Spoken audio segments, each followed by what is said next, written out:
श्री राम उपदेश कर रहे हैं। बड़े भाग मानुष तन पावा, सुर दुर्लभ सब ग्रंथ ही गावा, साधन धाम मोक्ष कर द्वारा, पाई न जहीं पर लोक समारा। मोक्ष का दरवाजा तो है, लेकिन समय रहेगा तब ना। और वही भगवान श्री राम का जब समय आ गया, समय जब खत्म हो गया, तो आप देखिए वह समय कितना दर्दनाक था, वह समय कितना खतरनाक था।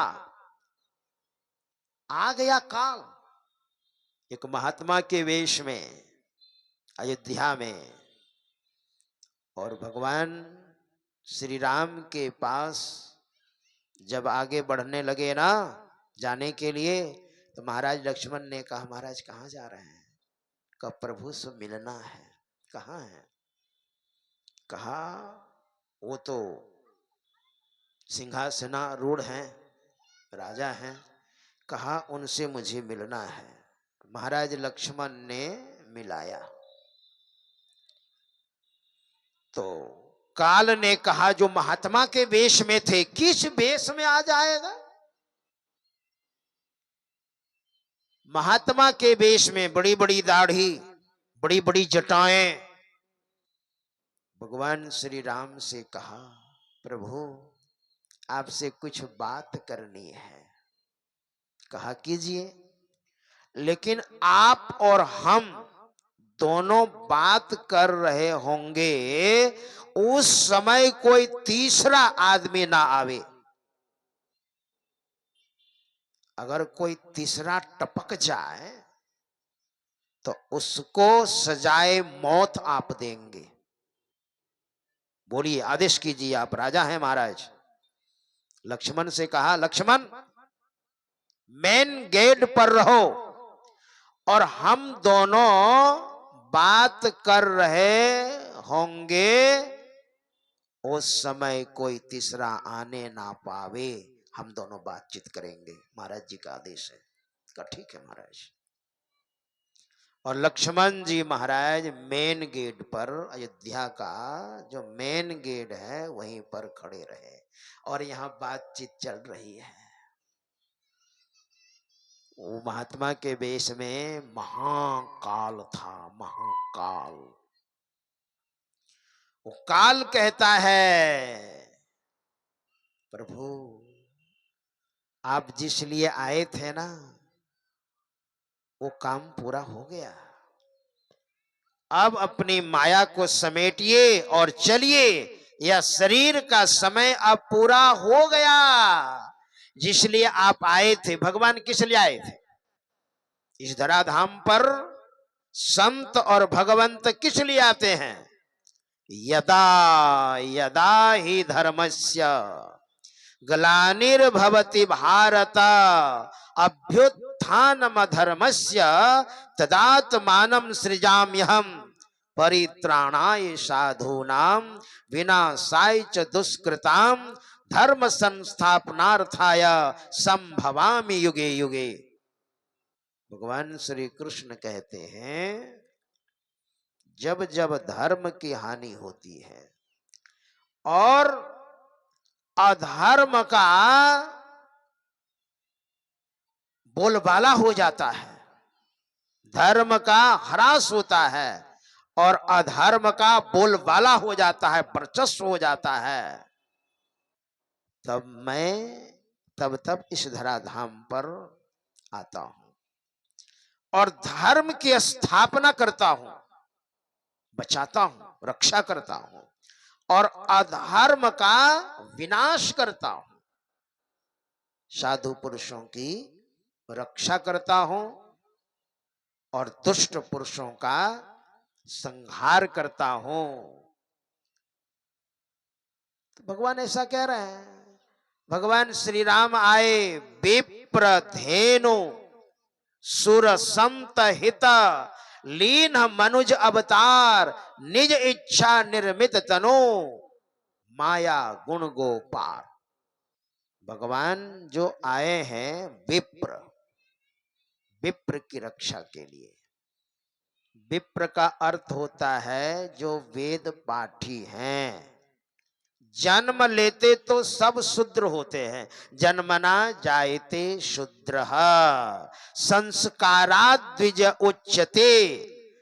और जन्म के बाद जो 16 संस्कार में एक संस्कार है, जन्म के बाद जो संस्कार होता है, संस्कार होने के बाद द्विज संज्ञा होती है।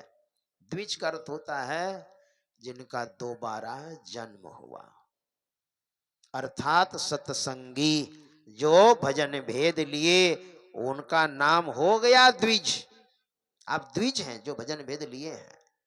और भजन भेद नहीं लिए हैं तो जिनके जीवन में गुरु नहीं, उनका जीवन भी आध्यात्मिकता में शुरू नहीं। और अपने हाथों से कोई भी दैविक अनुष्ठान करेंगे आप, तो आपके हाथों से 100% वो देव महापुरुष देवी देवता स्वीकार नहीं करेंगे। अगर आप भजन भेद नहीं लिए हैं, गुरु धारण नहीं किए हैं, तो कोई भी देवी देवता आपके हाथों से सेवा 100% स्वीकार नहीं करेंगे। इसलिए द्विज संज्ञा संस्कारा द्विज उच्यते। और वेद पाठी भवेत विप्रः, जो वेद पाठ करते हैं, यानी वेद पाठ करने वाले, वेद के ज्ञाता, वेद के रक्षक। अगर वेद नहीं होता तो हमारी भारतीय संस्कृति नहीं होती। इसलिए हमारे वेदों में हमारी संस्कृति है, और हमारी संस्कृति नहीं होती तो हमारी सभ्यता नहीं होती, और हमारी सभ्यता नहीं होती तो बने बनाए यवन विधर्मी। इसलिए वेद पाठी भवेद विप्रः, वेद पाठ करने के लिए सीख गए तो आप विप्र हो गए। और ब्रह्म जानाति इति ब्राह्मणः, जो ब्रह्म को जानने के लिए चले या जान लिया उसे ब्राह्मण कहते हैं। ब्राह्मण कुल में जन्म लेकर के भी अगर वो ब्रह्म को नहीं जान रहे हैं, भजन भेद नहीं लिए हैं, जनेऊ संस्कार नहीं हुआ है, तो वो ब्राह्मण नहीं है। ब्राह्मण कुल में जन्म लिया है, ब्राह्मण नहीं है। भगवान इस धराधाम पर आते हैं तो इन लोगों की रक्षा के लिए। विप्र धेनु गौ की रक्षा के लिए, सुर देवताओं की रक्षा के लिए, संत संतों की रक्षा के लिए, लीन मनुज अवतार निज इच्छा अपनी मर्जी से। वैसे तो उनका वास्तविक जो स्वरूप है माया गुण गो पार, माया से परे हैं, त्रय गुणों से परे हैं। तो वही काल कहता है महाराज समय आपका पूरा हो गया है। ये समय सब पर हावी होता है। जो यहां पर आए, चाहे वो महर्षि हो, ब्रह्म ऋषि हो, राजर्षि हो, जनक ऋषि हो, विद्वज्जन हो, सज्जन वृंद हो, ब्राह्मण हो, क्षत्रिय हो, वैश्य हो, शूद्र हो, जो इस धराधाम पर आए, चाहे वो संत हो चाहे भगवंत हो, ये समय किसी को नहीं छोड़ता है। इस शरीर का समय है तो वही समय, वही काल कहता है प्रभु आपका समय अब पूरा हो गया है, और अपनी माया को समेटिए और चलिए। भगवान श्री राम किन के अवतार थे? भगवान विष्णु के अवतार थे भगवान श्री राम। और जिस लिए आप आए थे ना प्रभु, वो काम अब हो गया, अब चलिए। तो भगवान ने कहा हाँ, मैं भी तो यही सोच रहा था कि अब काम पूरा हो गया, अपनी माया को अब समेटनी है। मैं भी विचार कर ही रहा था और आप आ गए तो और हम आश्वस्त हो गए। देखिए, समय पूरा हो गया। आपके सामने से आपकी माँ है, आपके पिता हैं, आपकी बहन हैं, आपके बेटे हैं, आपकी बेटियां हैं, रिश्ते नाते सगे संबंधी कोई भी हैं, सबके सामने में काल बाह पकड़ेगा और खींच करके ले जाएगा। कहिएगा महाराज थोड़ी सी अवधि और हमारे लिए, थोड़ा मोहलत दे दीजिए, अभी काम नहीं हुआ है, बेटी की शादी नहीं हुई है, बेटे की भी शादी नहीं हुई है, थोड़ी खेती उती भी करनी है, थोड़ा समय दे दीजिए। काल कहेगा नहीं, सीधे चलो, कोई समय नहीं। संत कबीर साहब ने कहा, बहिया पकड़ी जमलई चले, कोई संग न साथी हो, दिन दस नहरवा खेली ले, निज सासुर जाना हो। सबों के बीच से बाह को पकड़ करके काल ले जाएगा। देखिए, काल पौराणिक ग्रंथों में ऐसा प्रसंग आता है, परमात्मा ने काल का सृजन नहीं किया। इस समझाने का ढंग है हम लोगों को, हम साधारण जीवों को समझाने का ढंग है। वैसे तो सृष्टि एक शब्द से हुई है, एक शब्द सब कुछ किया, ऐसा समरथ सोय, आगे पीछे तो करे जे बलहीना होय। एक शब्द से सृजन हुआ है ना।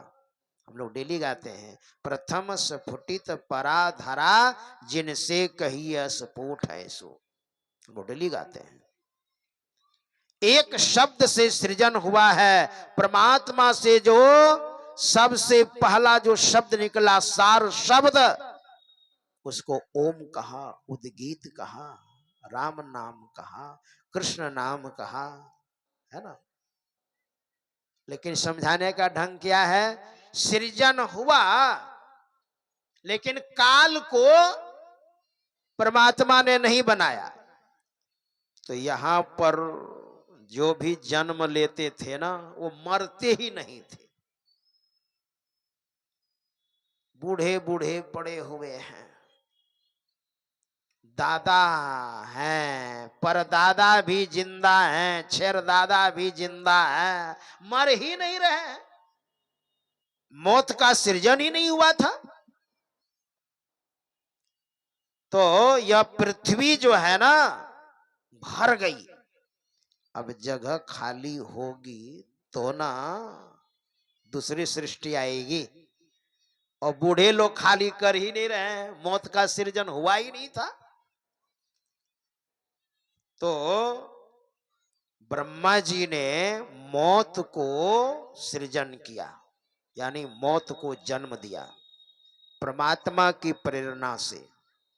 और मौत से कहा, तुम्हारा ये काम है, जितने बूढ़े बूढ़े हैं ना, सबको लाओ, जल्दी से खाली करो जगह, पृथ्वी में जगह बची नहीं है। तो मौत ने कहा, पितामह हमको पाप नहीं लगेगा, हम जो मारेंगे तो मुझे पाप नहीं लगेगा। ब्रह्मा जी ने कहा, तुमको पाप नहीं लगेगा, तुम्हारी ड्यूटी है ये, तुम्हारा कर्तव्य है ये, तुम्हारा काम है ये, तुमको पाप नहीं लगेगा, लाओ सबको मार मार करके। अब तब जो है ना, बूढ़े लोग अलविदा होने लग गए, धाए धाए धाए धाए। कोरोना में कितने अलविदा हुए, स्मशान में जगह नहीं थी क्या। देखिए, काल जब आता है, काल का विभिन्न रूप होता है, और किस वेश में काल आ जाएंगे।